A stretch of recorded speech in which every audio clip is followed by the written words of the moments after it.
это одна из самых крупных компаний большого калибра в Азии. Коллекция состоит из 40 отелей по всему миру. Есть 3 основы успеха любого отеля. Серьезные конкуренты. Чем Mandarin Oriental отличается от них? Отель поднимали над землей. Я видела, как все потихонечку рассыпается. Часть моего сердца навсегда осталась там. Мелочь, но она прям запомнилась, потому что мы такого нигде не видели. Очень часто мне задавали вопрос, а как вообще вы собираетесь? Это же он такой вот. Это не похоже на дворец, это реально дворец. Влюбиться раз и навсегда в Mandarin Oriental.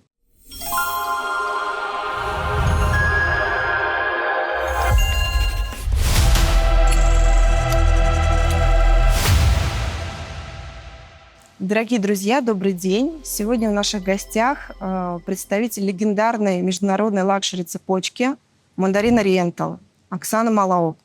Всем добрый день. Ева, спасибо, что пригласила. Очень рада быть здесь сегодня.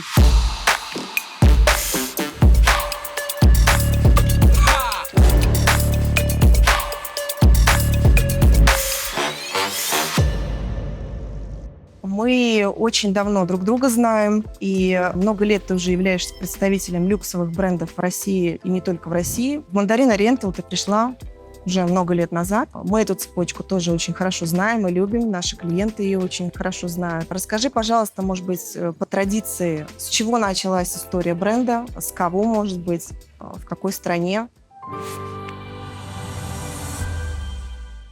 Можно рассказывать с разного периода. Если совсем сначала, то все началось с компании Jardin Matheson, которую основали 2 человека, собственно говоря, в 1830-х годах. Это 2 ирландца в Гонконге начали свой бизнес. И на сегодняшний день это одна из самых крупных компаний большого калибра в Азии, которая объединяет много разных видов бизнеса. В середине прошлого века, если быть точной, в 1963 году они открыли отель «Мандарин» в Гонконге. И причиной тому был тот факт, что в Азии на тот момент, пожалуй, не было такого даже понятия, как лакшери-отель. В то время как в Европе они уже существовали, в Азии нет. И вот тогда у них появилась идея, они построили это здание. На тот момент это было самое высокое здание в Гонконге, самое значимое, отовсюду видимое. И очень быстро этот отель действительно стал таким эталоном в премиальном сегменте, скажем так.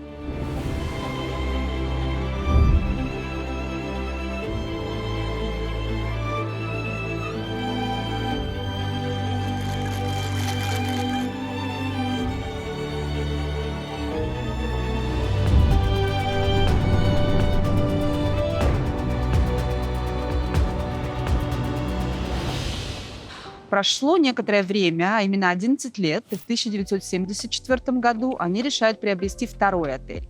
И тогда они уже не строят его с нуля. Это отель Oriental, который уже был легендарным на тот момент отелем в Бангкоке. Проходит еще 11 лет. Я, кстати, вчера, когда проходилась еще раз по датам, я поняла, что между всеми этими событиями проходило ровно всегда 11 лет. И компания решает зарегистрировать марку и уже развивать это в нечто большее, в отельную группу. И это происходит в 1985 году, ровно 11 лет после того, как они взяли в управление отель Oriental в Бангкоке. И, собственно говоря, потихоньку начали развивать это, в первую очередь в Азии, но сегодня коллекция состоит из 40 отелей по всему миру и в разных частях света, собственно говоря, на 5 континентах. То есть зародилось все в Азии. Зародилось в Гонконге, да. И там по-прежнему находится штаб-квартира, и владельцы не менялись, и вот как бы история компании продолжает идти тем же путем, как это все начиналось. У Mandarin Oriental есть очень интересный, это даже не логотип, скорее такой узнаваемый брендовый веер, да? И насколько я читала историю тоже про Mandarin Oriental, у каждого отеля есть какая-то своя связанная история с отдельным, как произведение искусства какое-то делают. Идея появилась в связи с тем, что компания начала свою историю в Азии, да, потому что веер, он так или иначе все равно ассоциируется с Азией как направлением. А потом, вот если посмотреть на него детально, да, то мы видим такие маленькие блоки, отделения, да, и это все говорит о том, какое огромное значение имеют маленькие детали. И вот это именно соединяясь вместе, это становится чем-то большим, успешным, красивым. Создавали этот бренд в 1980-х годах. Это очень известное дизайн-бюро в Гонконге. И очень быстро этот логотип стал, наверное, одним из самых узнаваемых в индустрии гостеприимства. Даже выигрывал неоднократно всяческие награды в этой области. И потом, с годами, компания начала придумывать очень много интересных идей, как это обыграть. Да? Потому что веер по-английски — это fan. Также fan — это поклонник. Например, одна из самых успешных компаний в отельной индустрии была придумана Mandarin Oriental и запущена в 2000 году. Она называется I'm a Fan. Это когда очень известные люди, мировые звезды, в разных областях, спортсмены, актеры, музыканты и так далее, которые изначально любили отели Mandarin Oriental и сами выбирали там останавливаться, начинали сотрудничество с группой и становились лицом того или иного отеля или группы в целом. Под это дело была всегда развернута огромная пиар-компания, но самое интересное в этом то, что они не получают гонорары за это. Mandarin Oriental переводит деньги в те благотворительные фонды, которые каждый из них выбирает. То есть это такая совместная добрая история, которая вот уже 24 года имеет огромный успех. И все начиналось именно с веера, тоже как фэн, да, и продолжает обыгрываться до сих пор. А ты можешь привести примеры каких-то известных людей, кто является фэном? Да, конечно. Например, Софи Марсо, например, Хелен Миллен, известная актриса. Вот, кстати говоря, Брайан Ферри, известный музыкант. Расскажи, пожалуйста, в каких странах представлен Mandarin Oriental?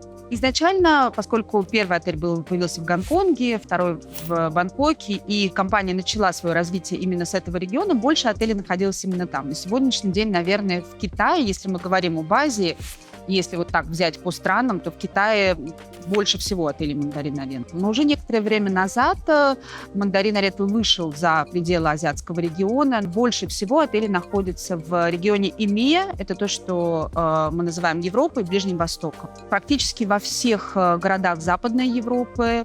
Вот, наверное, последние несколько лет очень много отелей стало открываться на Ближнем Востоке. И уже сейчас даже вторые отели или открываются, или вот где-то на горизонте планируется открытие. В Соединенных Штатах несколько, в Южной Америке только в Сантьяго.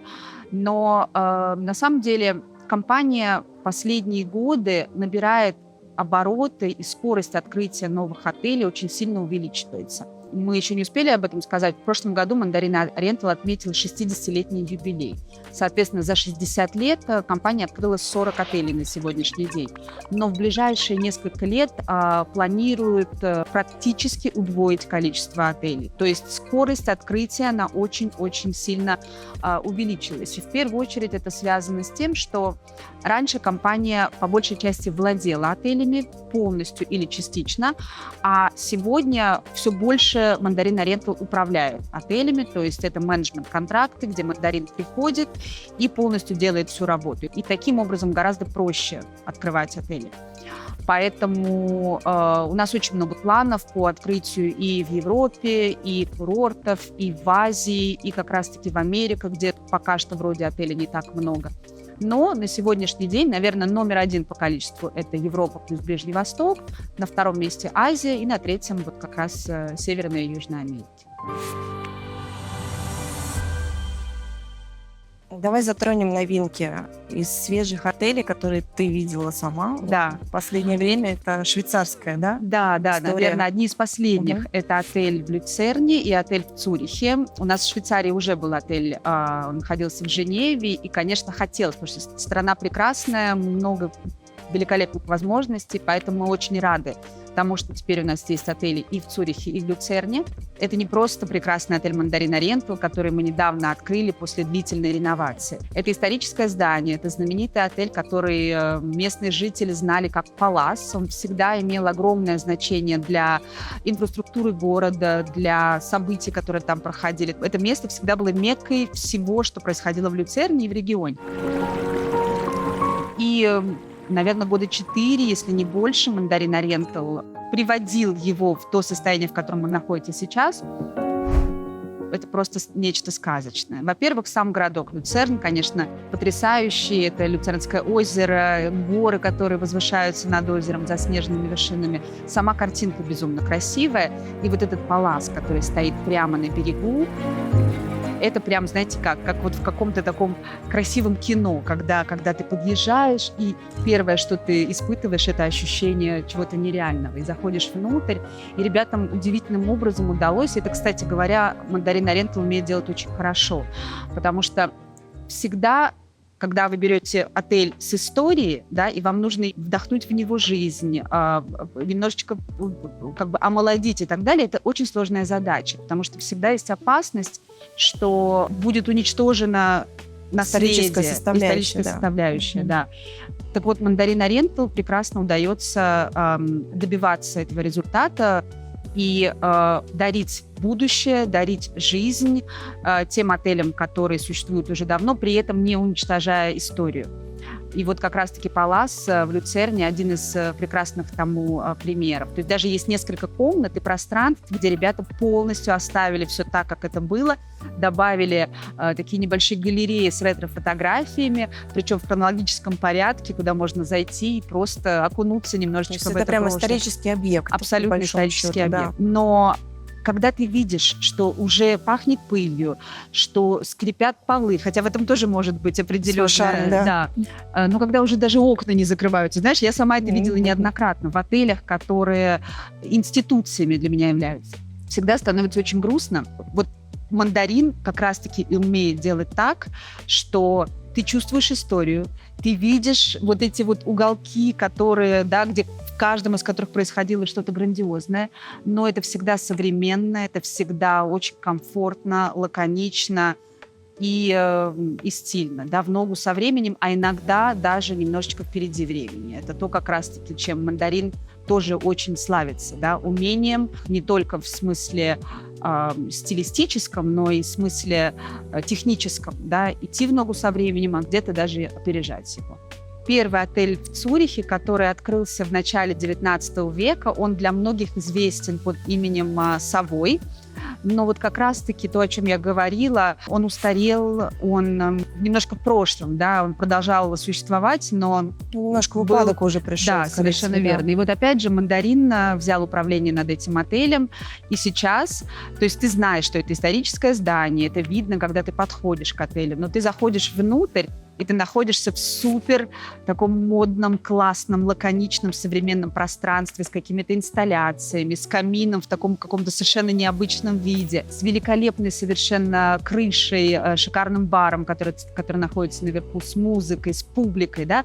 То есть новая вот это жизнь. Да. Поэтому вот Цюрих — это как раз-таки тоже тот прекрасный пример, когда прошлое соединилось с настоящим, и у отеля появилось будущее. После этого у нас открылся отель в Маскате 1 июня. Вот. В этот же день открылся второй отель в Лондоне, в районе Мейфея. И планов по открытию очень-очень-очень много. Не останавливайтесь на достигнутом. Абсолютно. У меня как раз вопрос был, даже не вопрос, скорее комментарий, что «Мандарины» выбирают для себя очень классные локации. То есть неважно, курорт это или это городской отель, или это какая-то уже, вот как пример с Савоем, уже имеющаяся. То есть всегда это локации, которые, не знаю, лучшие на местах. Ты знаешь, как говорила одна моя очень близкая подруга, которая училась в известной швейцарской отельной школе, им всегда говорили, что есть 3 основа успеха любого отеля. Это расположение, расположение, расположение. Расскажи, пожалуйста, есть ли какая-то объединяющая одна концепция, которая связывает все отели «Мандарин», кроме, конечно, великолепного сервиса? Что повторяется из отеля в отель и неизменно принадлежит этой цепочке? Да. Наверное, если говорить вот как-то так более глобально, да, то, что «Мандарин» отличает, и то, что есть в каждом отеле «Мандарин Ориентал», это азиатское начало, да, вот эта азиатская история и очень современный подход, которые вместе дают как раз-таки вот этот успешный результат.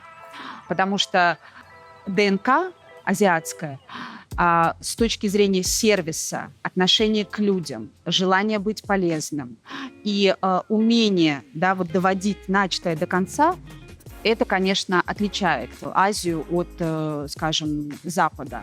Но у «Мандарина» есть и то, и другое. И поэтому в каждом отеле всегда присутствует какое-то азиатское начало. Очень много процедур основаны именно на азиатских историях и ритуалах. Это практически всегда азиатский ресторан, по большей части китайский, многие из которых стали лучшими, наверное, ресторанами в городе. Наверное, вот Хакасан будет одним из таких примеров, да, который, например, в Абу-Даби уже получил звезду Мишлен в нашем отеле. Но Хакасан – это, наверное, такой известный пример, да, но безотносительно к этому практически в каждом отеле, если не в каждом, есть азиатский ресторан. Это какие-то такие, знаешь, может быть, не совсем заметные, не бросающиеся в глаза детали, как цветочное оформление, может быть, какие-то чайные ритуалы, которые предлагаются гостям, может быть, какие-то такие незначительные элементы декора, да, которые чуть-чуть как будто бы тебя вот туда уводят, в Азию. Но что очень важно понимать, я вот когда начинала 6 лет назад представлять «Мандарин Ориентал», иногда, встречаясь с партнерами, коллегами, начинала рассказывать, и люди очень удивлялись, а что, разве «Мандарин Ориентал» — это не всегда такие прям азиатские отели? Я говорю, конечно, нет. Настолько нет, что в Париже это парижский отель. В Лондоне да. Это абсолютно такой знаковый лондонский, да, британский это прям легендарное. Да, то есть «Мандарин» что он делает? Он берет суть направления, места, города, в котором находится отель, доводит это до абсолюта и вот такой красной линией очень тонко проводит по вот этому флеру азиатскому, что, конечно, наверное, будет таким номер один объединяющим фактором, который присутствует во всех отелях «Мандарин Ориентал». Хотелось бы затронуть еще тему детей и путешествий с детьми. Вот, насколько я сама могла убедиться, ряд отелей «Мандарин Ориентал» действительно настолько kids-friendly и готовы предоставить своим маленьким путешественникам какие-то дополнительные программы. В турецком отеле, в Бодрумском, например, прекрасный клуб есть детский. Вот можешь чуть-чуть рассказать про детскую, скажем, тему? Да, конечно. Вообще, опять же, если начинать сначала это рассказывать, то «Мандарин» всегда смотрит далеко в будущее. Не просто вот то, что актуально сейчас, то, что будет завтра, а нам важно понимать то, что будет через 10, через 20 лет. Объективно говоря, те дети, которые сегодня путешествуют со своими родителями, они потихонечку, конечно, абсолютно, это инвестиция в то, мы растим своих клиентов с самого раннего возраста, а детей зацепить очень просто. Но и в принципе, да, любой родитель захочет вернуться в тот отель, где его ребенок был счастлив и где все было создано для того, чтобы отдых не только родителей, но и детей проходил прекрасно. В разных отелях у нас разные возможности, да, и, опять же, необходимости разные. Вот, например, отель в Абу-Даби, знаменитейший, великий, на мой взгляд, отель Emirates Palace, который 4 года как управляется «Мандарин Ориентал», буквально неделю назад анонсировал открытие Kids Palace. Это огромное трехэтажное здание, детский клуб, сделанное в виде маленького дворца, где, конечно, разгуляться можно ого-го. И это я Даже не говорю про и всякие аквапарки, и площадки детские, и бесконечное количество разных забав, и игр, и развлекательных, и познавательных. Но потому что в этом отеле это возможно, да, потому что огромная территория, люди часто путешествуют в Эмираты и в Абу-Даби, в частности, с детками, с семьями. Вот если мы говорим про городские отели, здесь может быть немножечко по-другому, но что очень важно, мы всегда уделяем внимание детям. И приезжая, детки всегда найдут какие-нибудь маленькие тапочки, халатики, всегда вот эти приветственные какие-то штучки, да, которые ждут гостей по приезду в номере, будут отдельно приготовлены для деток. Где-то это рюкзачок, где-то маленькая панда, где-то карандаши, где-то кроссворды, где-то в том же, например, Абу-Даби. Это не просто возможности, вот, о которых я рассказала, но, например, дети могут принимать участие в квесте. Когда они приезжают, им дают такую книгу с заданиями, и они должны в течение своего отдыха пройтись по разным частям отеля, поговорить с разными людьми для того, чтобы выполнить эти задания. А потом, если они успешно это делают, для них устраивается вечеринка с мороженым, например, куда они могут позвать и других детей, и родителей. То есть мы стараемся со всех сторон, да, смотреть и продумывать все то, что может быть важно нашим гостям, нашим клиентам. Рядом с вами достаточно серьезные конкуренты. Много хороших люксовых цепочек. Чем Мандарин Ориентал отличается от них? Вот у нас есть постоянные гости, кто ездит только в ваши отели, где бы они ни находились. Вот ты расскажи изнутри, чем вы отличаетесь? Да, конечно, номер один – это сервис. Я понимаю, что любой премиальный бренд рассказывает о том, какой у него прекрасный сервис и какое внимание они этому уделяют. И на самом деле очень сложно об этом говорить, потому что по-настоящему правильный сервис, он затрагивает эмоции, чувства людей, которые там находятся.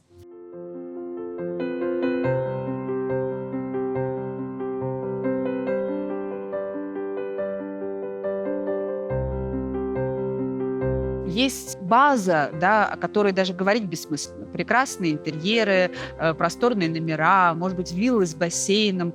Это все прекрасно. Но запоминают люди те эмоции, которые они испытывают, находясь в отеле в тот или иной момент своей жизни.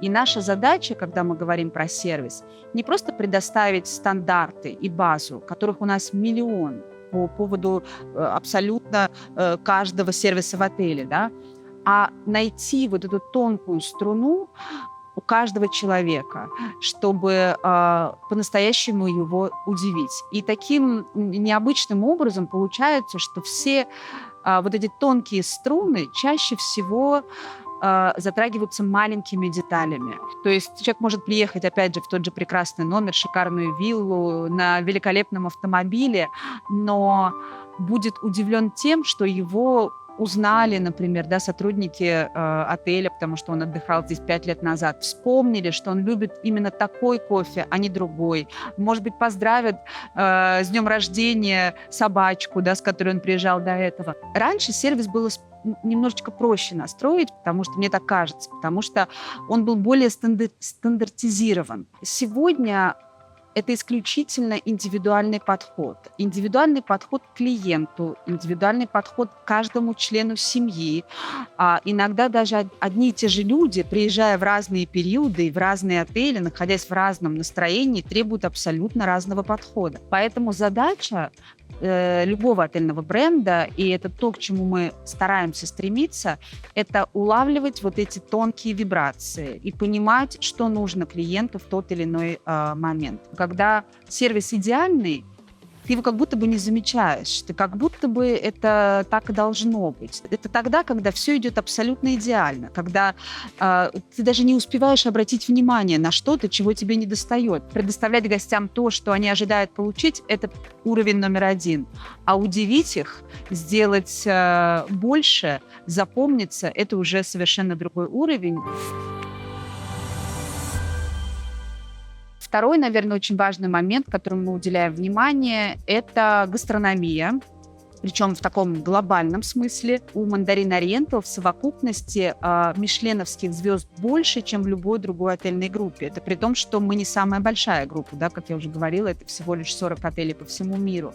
И опять же, я понимаю, что Мишлен — это не истина в последней инстанции. Есть очень много прекрасных гидов, может быть, не настолько популярных, но все же не менее прекрасных. Но, наверное, для наших клиентов Мишлен все равно будет самым узнаваемым, да, и это такой определенный знак качества. Даже безотносительно к звездам, безотносительно к известным гастрономическим гидам, Мандарин уделяет огромное внимание ресторанам, барам, вообще вот этой food and beverage концепции в каждом из своих отелей.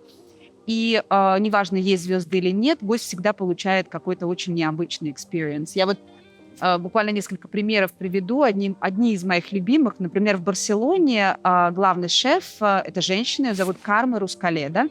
Она управляет рестораном Moments, у которого на сегодняшний день 2 звезды Мишлен. Но кроме этого у нее есть ресторан свой в Испании, плюс она работает над одним проектом в Токио.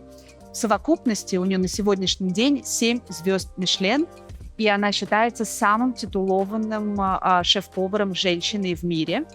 И она, по-моему, одна из 2, в которой, в принципе, есть звезды Мишлен. Вторая, наверное, моя любимая история — это знаменитый шеф японский Нобуяки Мацухиса, является самым известным шеф-поваром в мире. Тот, которого мы знаем по известным ресторанам Нобу, известной группе ресторанов, да. Но Нобу — это проект, которым он владеет совместно с разными людьми. Наверное, Роберт Де Ниро будет один из самых известных, да, то есть это совместный проект с кем-то. Но у него есть отдельная линия ресторанов, они называются Мацухиса. Похожая японско-перуанская кухня, но это его детище, это его проект, и это то, куда он вкладывает все свое сердце. Так вот, ресторан Мацухиса есть в нашем отеле в Мюнхене уже очень много лет. Сам Нобуяки, если я не ошибаюсь, раз в квартал приезжает в ресторан в отеле, его там часто можно увидеть. И это, знаешь, вот есть вещи, которые очень сложно описать. Вот когда гастрономия находится на уровне искусства, когда ты совершенно не можешь представить, как это можно так приготовить. Каждая деталь имеет огромное значение, где каждый сотрудник виртуозно владеет своим делом. Ну и, наверное, это один из самых известных ресторанов города, да, и тоже немножечко неожиданно, потому что такой гранд-отель в Мюнхене, известный исторический отель, а там такой модный, стильный, классный, лаконичный, минималистичный ресторан на японско-перуанской кухне. Ну и даже, опять же, если взять, может быть, менее титулованные, да, и менее известные места, но один из моих любимых — это ресторан Нетсу в Дубае, который, мне кажется, стал популярен. Я его тоже очень люблю. Согласись, он стал популярен, мне кажется, гораздо раньше, чем сам отель. Это место, куда нужно бронировать столики. Правда. Ну и это просто шоу, да, кроме того, что это безумно вкусно, и это, конечно, мясо вагю на этом огне, которое они готовят на твоих глазах. Где-то именитые шефы, где-то, наоборот, молодые, у которых Мандарин видит потенциал. Но это всегда очень крутые истории. Я всегда говорю, что если вы путешествуете и живете в отелях Mandarin Oriental, очень часто, находясь в Европе особенно, да, там же большой выбор ресторанов. Ты приехал в Париж, у каждого есть огромный список ресторанов. Потратьте один вечер на то, чтобы поужинать, пообедать в отеле Mandarin Oriental, где бы вы ни были.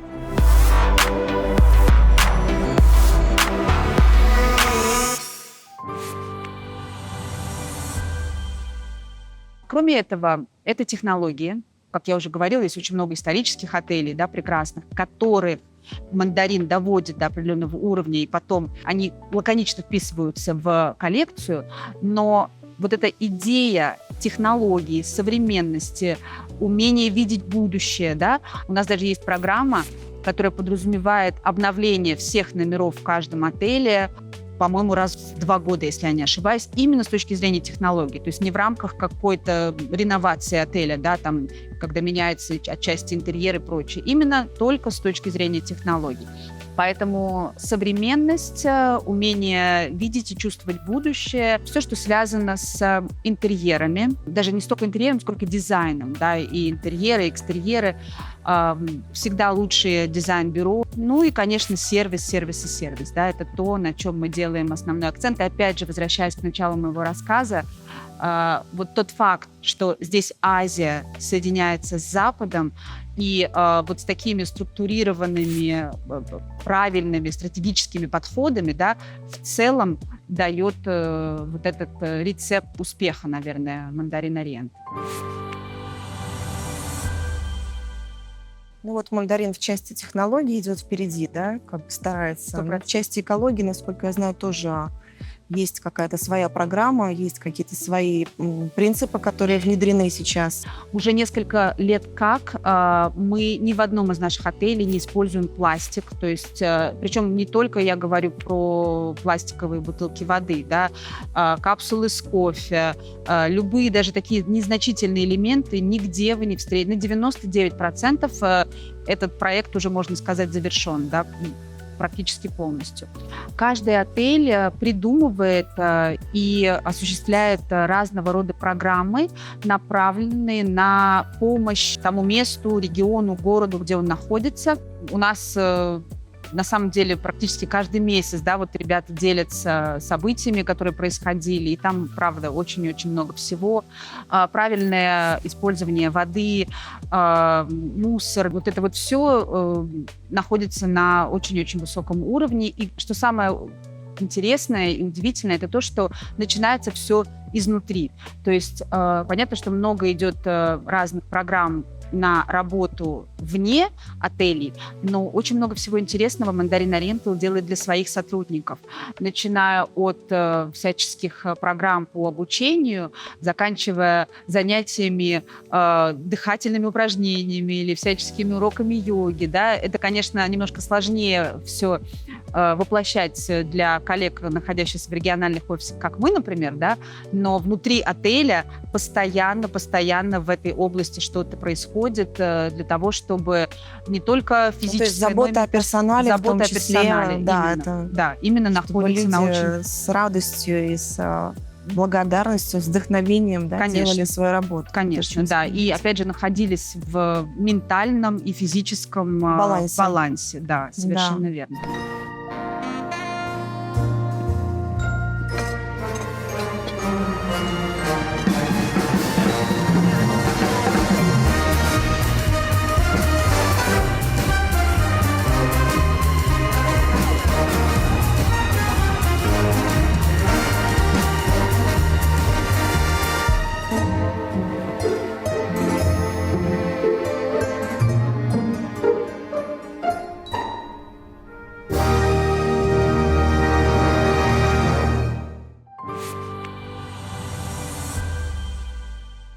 Мы с тобой коснулись исторической темы, исторических объектов, которые преобразовывает мандарин, беря в управление и, так сказать, создавая новую сказку, новую историю. Расскажи, пожалуйста, еще какие-то есть примеры, кроме Люцерна, например? Да. Что за отели могут похвастаться такой же историей? Ты знаешь, наверное, один из моих любимых примеров в этой области – это отель Мандарин Ориентал Ritz в Мадриде, который в прошлом году отмечал свой 110-летний легендарный юбилей. Отель, абсолютно легендарный отель, который когда-то еще создавал, собственно говоря, Цезарь Ritz, всемирно известный, да, наравне с отелем в Лондоне и с отелем в Париже. Мандарин Ориентал Ritz в Мадриде открылся после глобальнейшей реновации несколько лет назад. Длилась она, если я не ошибаюсь, около 5 лет. Отель поднимали над землей. Он стоял на сваях, потому что мы делали минус 2 этажа под землей. В этом здании невозможно было сделать бассейн и спа-центр в том виде, в котором нам бы хотелось. А поскольку Мандарин Ориентал славится своими спа, да, мы всегда стараемся эту услугу гостям предоставить. И поэтому мы не могли и не имели права делать спа внутри здания. Нам пришлось делать минус 2 этажа вниз. У меня даже есть фотография, где отель стоит просто приподнятый над землей. Но на самом деле даже не это имеет такое значение. Это не отель, это для меня лично институция. То есть я помню, когда я первый раз там побывала, это было более 15 лет назад, тогда этот отель носил совершенно другое название, которого уже сейчас не существует в отельной группе, даже оно поменялось. Мое сердце, часть моего сердца навсегда осталась там.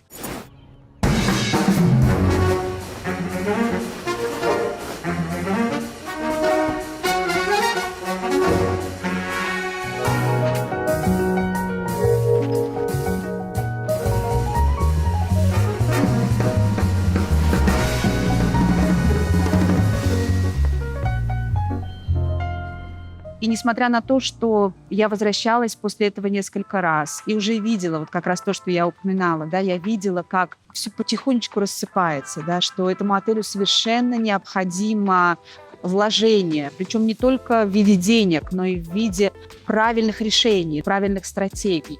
И я помню, это был мой день рождения примерно 10 лет назад. Я была в отеле в июне, и тогда я узнала, что Mandarin Oriental взял управление над этим отелем. Я расплакалась. Потому что, с одной стороны, тебе кажется, что теперь есть шанс, да, вот это все собрать обратно по крупицам, но, с другой стороны, а вдруг уничтожится вот это все, что существовало так много лет. Получилось что-то невообразимое, да, и причем вот это ощущение новизны, современности, легкости, оно появилось, но вот это наследие, да, которым отель так знаменит, оно никуда не исчезло. И для меня, наверное, в нашей коллекции именно этот отель будет главным примером того, как Mandarin Oriental умеет вдыхать, дарить новую жизнь тем отелям, которые существовали так много лет. Наверное, тоже хорошим примером станет наш отель в Лондоне, который находится прямо, вот, собственно, на Гайд-парке, в знаменитом районе Найтсбридж, где Елизавета вместе с Маргарет, будучи еще маленькими девочками, учились танцам, например, да, потому что там находилась одна из известных школ танцевальных. Вообще это здание имеет огромное значение для Лондона, для Великобритании, для королевской семьи. Собственно говоря, на открытии отеля после длительной реновации несколько лет назад присутствовали представители королевской семьи в том числе. Всегда в этом здании вход в уже теперь отель, да, но раньше просто в это здание, был со стороны Гайд-парка. И когда Mandarin Oriental решил открывать здесь отель, одним из условий было Букингемского дворца, что мы должны перенести вход с другой стороны, со стороны улицы Найтсбридж. Мы это сделали.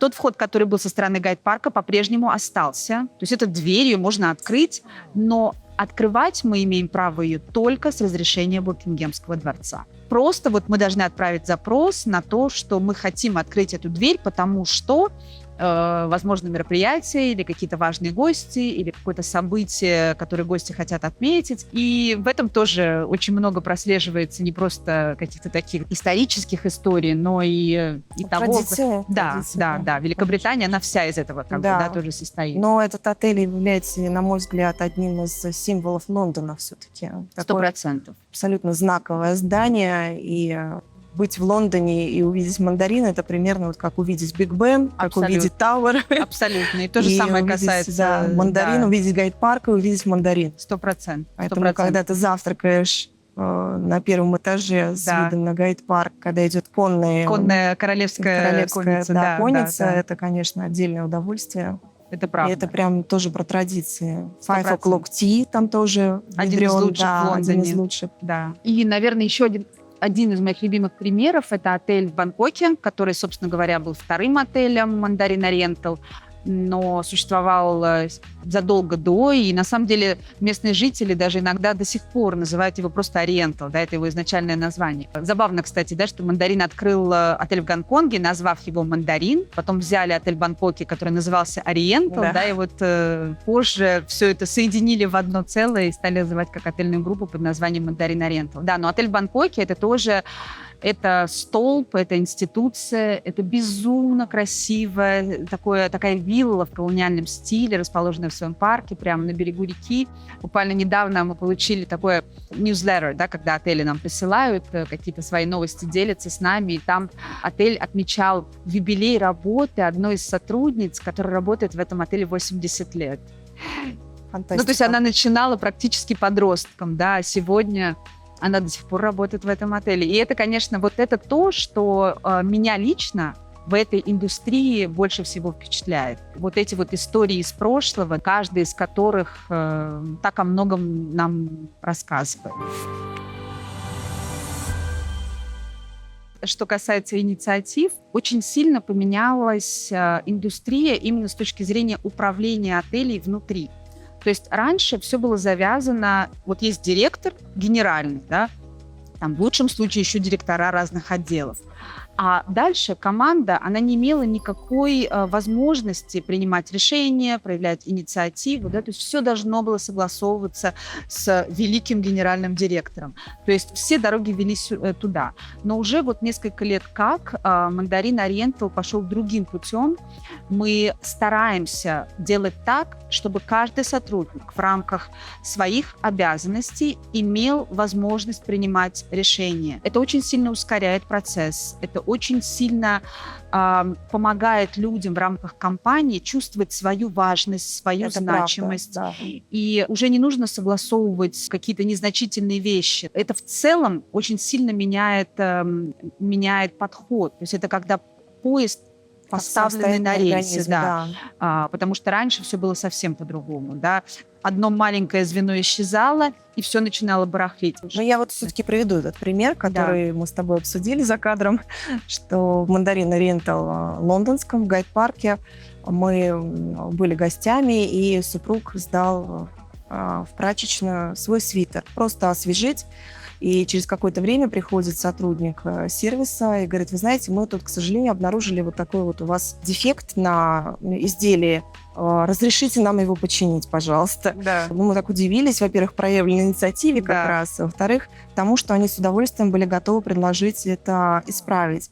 И вернули нам свитер как новый. Даже было незаметно, где была эта, скажем, был этот дефект. Да. Мелочь, да, вот история, она вот потому что мелочь, но она прям запомнилась, потому что мы такого нигде не видели. Вот чтобы вот так вот люди пришли и поговорили лично, попросили разрешения помочь. Да. Ну, потому что на самом деле все состоит именно из мелочей. Вот из таких деталей. Видишь, сколько лет прошло, да, ни год, ни два, ты помнишь эту историю.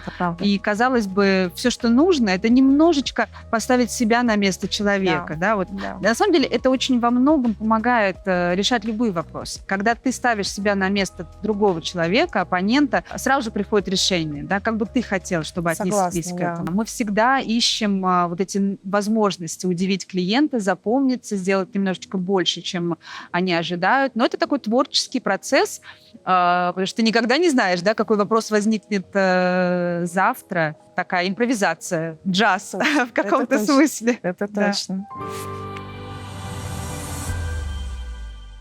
Но Mandarin Oriental смотрит вперед и строит новые отели. Уже построил что-то планирует открывать. Все, что сейчас именно строится с нуля, они реставрируются, реновируются, да, как те исторические отели, которые я упомянула, это практически всегда что-то современное, иногда неожиданное, очень комфортное и понятное, да, то есть я не говорю сейчас о каких-то, сейчас разные бывают, да, вот современные интерпретации, иногда это уходит больше в сторону удивить, чем в сторону комфортно. Вот один из примеров, который я хотела бы привести, это Mandarin Oriental Jumeirah в Дубае, отель, который мы открыли 5,5 лет назад. Такой был прямо новый виток, да, потому что Дубай — это направление, которое все знают прекрасно, с уже устоявшимися какими-то отелями и понятными видами отдыха, да, и ожиданиями. И это всегда, конечно, что-то такое восточное, да, с теми элементами, которые в первую очередь приходят на ум. Какая-то мозаика, какие-то такие грандиозные, там, не знаю, люстры висящие такой, там, и так далее. И тут открывается Мандарин, который в первую секунду кажется, ну, совсем выбивающимся из этой истории, да, он такой весь просторный, лаконичный, минималистичный, с этими деревьями. Арт-объекты, да. Первое, что ты думаешь, какой-то он совсем не восточный. Но на самом деле, останавливаясь там, ты понимаешь, что это просто совершенно новое прочтение, другая интерпретация. Один из знаковых элементов дизайна в этом отеле – это вот эти знаменитые деревья света, да, которые находятся в лобби, которые для нас специально производили в Чехии. Ты думаешь, боже мой, ну это вообще не похоже на Эмираты, на Восток. Они относят нас к прошлому, когда люди на Востоке отдыхали, садясь в тени деревьев с чашкой чая. И это был вот тот момент отдыха, единения с собой, минутки спокойствия, да, к которой сейчас Mandarin Oriental в Дубае возвращается. Да. То есть вот эта история восточного прочтения, она есть, она просто другая. Вообще понятие отдыха, мне кажется, в частности, с приходом Mandarin Oriental в Дубае изменилось, да, потому что раньше это были такие огромные махины, где ты все-таки так или иначе теряешься, да, вот в пространстве. А здесь ты все равно остаешься важным, тебя замечают. Один из других примеров – это отель в Дохе. Катар тихонечку, может быть, не такими семимильными шагами, но все-таки выходит на туристическую карту. И сейчас все больше людей. Катарские авиалинии всегда были прекрасной опцией для полетов в Азию. Если раньше их использовали со стыковкой такой быстрой, да, пересел и полетел дальше, то сейчас, мне кажется, люди останавливаются в Дохе, выходят на несколько дней, знакомятся с направлением, да, и поэтому потихонечку Доха, Катар тоже выходит на туристическую, скажем так, карту. У нас там отель, который открылся в 2019 году, городской отель, что очень важно, да, не пляжный, он находится прямо в центре старого города, но, ты знаешь, он как кружево, которое вручную плели очень-очень долго, да, то есть он настолько филигранный, настолько... То есть вот ты заходишь, видишь красиво, а когда подходишь и видишь вот эти маленькие детали, элементы, ты просто не можешь ни трогать, ни разглядывать это все в деталях, потому что это просто безумно красиво. Отель принадлежит женщине, очень известной женщине, которая вообще, в принципе, знаменита своим вкусом, стилем, и это сразу же ощущается, когда ты туда приезжаешь.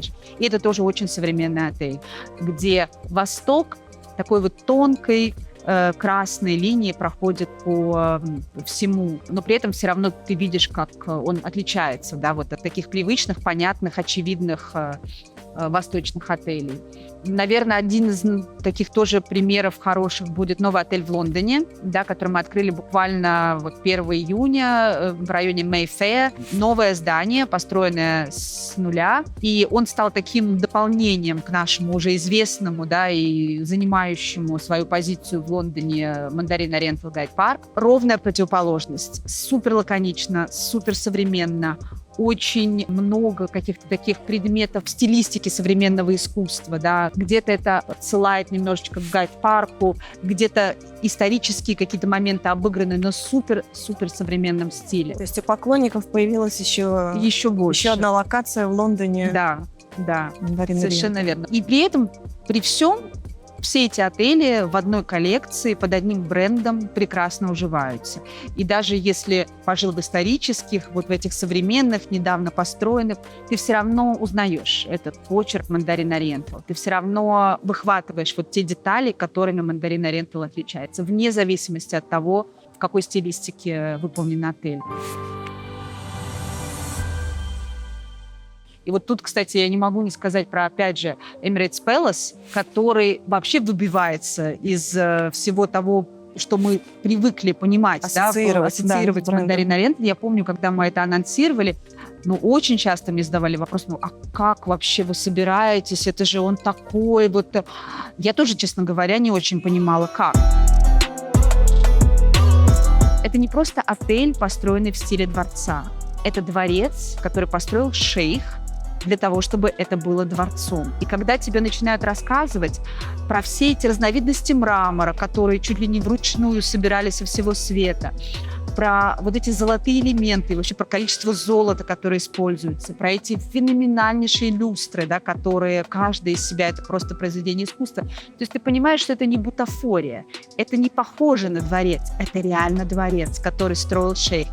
И ты, находясь там, конечно, чувствуешь себя, очень особенным образом. Но при этом это ощущение, оно не давит, знаешь, оно не заставляет тебя как-то одеваться особенным образом, да, или как-то чувствовать какую-то неловкость где-то, да, настолько все правильно, грамотно сделано, что ощущение комфорта присутствует в любом виде, да, и сейчас, несмотря на то, что нам было непонятно, как это впишется в коллекцию, он филигранно вписался, является неотъемлемой частью и стал уже сейчас очень-очень успешным.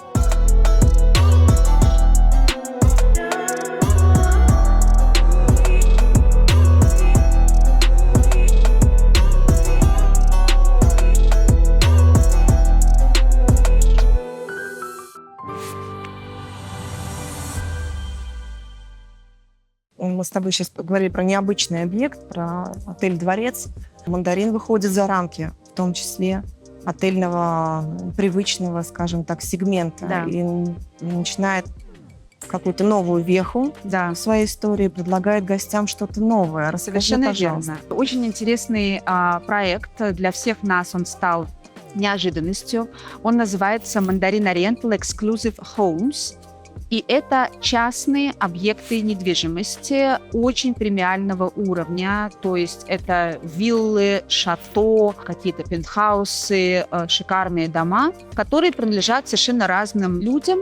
И Mandarin Oriental берет их в свое управление, доводит до соответствующего уровня, причем в разных смыслах, да, начиная от интерьерного смысла, заканчивая теми сервисами, которые предлагаются людьми, которые находятся там во время То есть пребывания получается, гостей. что это аренда недвижимости Да. под управлением Mandarin Oriental Совершенно с верно. отельным сервисом. Абсолютно. То есть все, что касается повара, уборки, консьержа, то есть все это будет доступно для гостей, так же, как в отеле, только уже в частном Абсолютно. формате недвижимости. Да. В каких странах, в каких-то городах можешь привести примеры? Да, конечно. Около 20 с небольшим объектов, которые в основном находятся в Европе. Несколько объектов на Лазурном берегу, несколько на Ибице. Причем один из них — это вообще остров, на котором находится дом. То есть ты просто вот посередине ничего. То, что называется, да, понятно, что в доступности на катере от основного, да, пространства, но тем не менее совершенно разные необычные объекты. Вот тот, который на Лазурном берегу, последний, это вообще уникальнейшая вилла, где фильмы снимались, где много таких, знаешь, известных имен фигурирует, причем не нынешних известных, да, из серии Брижит Бардо и так далее. Есть несколько объектов на Майорке, в Италии, на озере Кома. Буквально недавно присоединились к коллекции несколько объектов в Таиланде, на Бали и так далее. География Да? То есть это обширная. очень, да. Да. И есть отдельная команда, которая занимается поиском все новых и новых объектов, в тех направлениях, которые нам То есть кажутся портфолио потенциально. расширяется. Абсолютно. Одно дело, когда там клиент хочет пожить на вилле. К сожалению, не во всех отелях есть виллы. Не только в наших отелях, но и в принципе. Иногда люди хотят поехать в другие места, и там может не быть отелей с виллами. И тут возникает вопрос, а где их бронировать? Когда ты бронируешь напрямую с владельцами, это всегда такое немножечко кот в мешке. Да? Ты никогда не знаешь, что в итоге ты получишь. Да, миллион нюансов может возникнуть. Да, совершенно И верно. во время, и в процессе уже пользования. Абсолютно. При этом стоит немаленьких денег, да. А тут это именно ты бронируешь у Mandarin Да. Oriental. Гарантированный сервис. Абсолютно. Да, Во-первых, во всем. сервис, во-вторых, решение любых вопросов. Тебя не бросят ни тебя, ни твоих клиентов никогда в процессе, до и после. То есть практически все объекты вот в Европе, да, в таких локациях летних забронированы на многие месяцы вперед.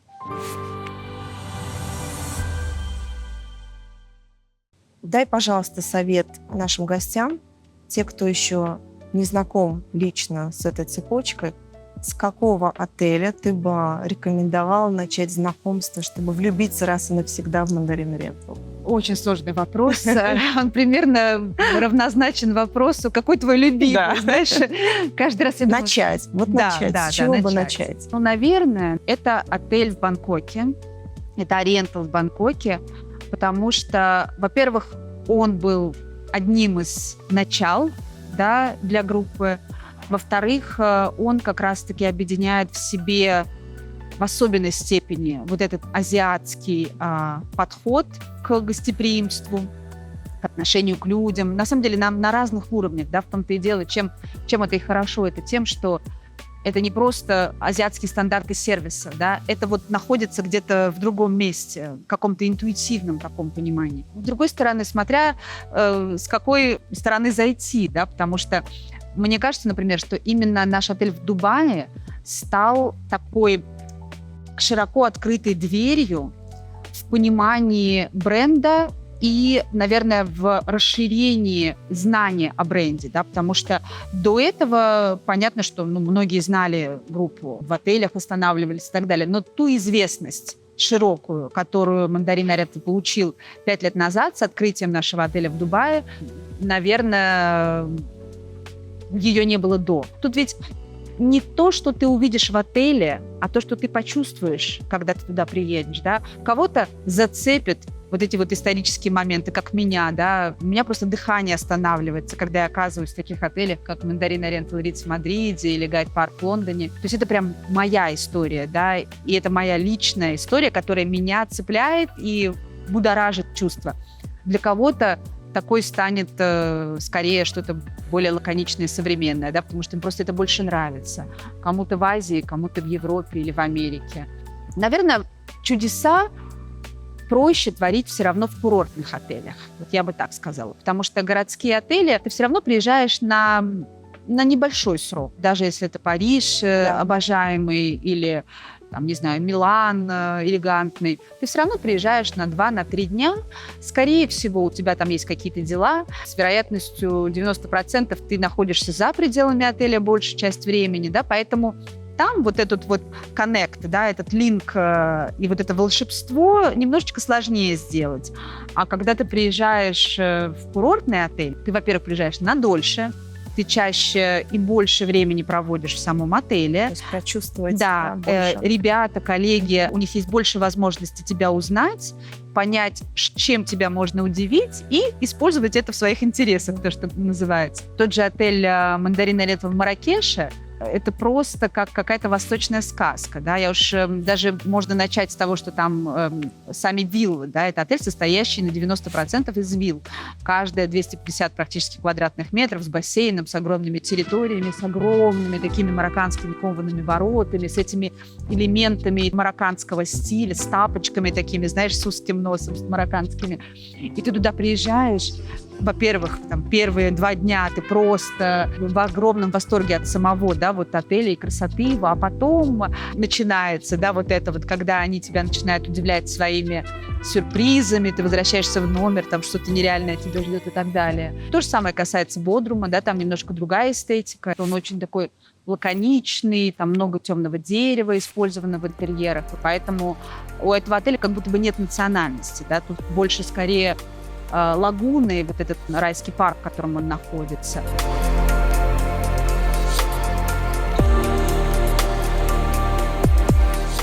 Но там Греция, например, да, кстати говоря, один из новых, который открылся в августе прошлого года, это Мандарин Ориентал Коста Наварина. Эта часть, она знаменита именно своими потрясающими пляжами, такими, которые редко можно встретить где бы то ни было. И это тоже отдельная лагуна, отель, который расположен прямо вдоль пляжа, где только свиты и виллы находятся, то есть там нету обычных номеров. Это отель, который поражает своей красотой, там практически нет острых углов, там из каждой точки отеля видно море. Где бы ты ни находился, ты всегда увидишь море. Это очень-очень завораживает.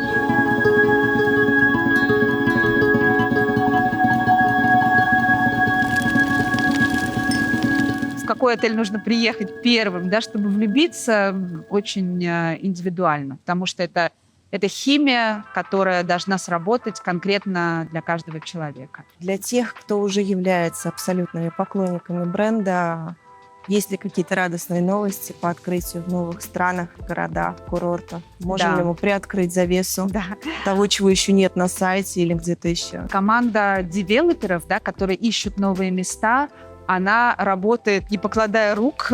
Честно скажу, иногда я от кого-то слышу, что Мандарин, оказывается, открывается там-то. Я такая, минуточку, я уточню. И действительно, слухи иногда бывают быстрее, чем анонсы. Но из того, что мы уже точно знаем, Каир, Будапешт, Тель-Авив, Мальдивы, Майорка, второй отель в Дубае открывается, второй отель в Стамбуле открывается, Нарока Батон, новый отель, несколько новых отелей в Китае. Один из, наверное, таких моих самых таких, которые я хотела бы увидеть как можно скорее, это Рим, прекрасный, очень необычный проект, Сардиния. И это все то, что я называю, это уже анонсированные проекты. Амбициозно. Да, это проекты, где речь идет о 2, 3, 4 годах. Угу. Как мы знаем, да. Время быстро летит. Очень быстро летит, да. Ты знаешь, забавно, когда 6 лет назад, ровно 6 лет назад, я начала представлять Мандарин Ориентал, было 24 отеля. Сейчас их 40. За 60 лет получается, почти, чуть меньше, да, за 55 лет, скажем так, 24 отеля, а за последние 6 еще 16. То есть практически в 2 раза, почти в 2 раза. Я надеюсь, что мы Оксана вдохновила наших гостей на новые путешествия, на открытие, на знакомство с новыми объектами уже в рамках Мандарин Ориента. И надеемся, что скоро увидимся с какими-то еще прекрасными новостями. Спасибо огромное. Я тоже, как человек абсолютно зависимый от возможности путешествия и искренне влюбленный в эту феноменальную группу отелей, не только снаружи, не только как гость, но и как человек, работающий часть внутри. команды. Да, я тоже надеюсь, что пройдет немного времени, мы снова увидимся, и мне будет что рассказать нового, грандиозного. В таком же объеме, В таком скорее же всего. объеме, да. Я очень надеюсь. Спасибо огромное. Спасибо тебе.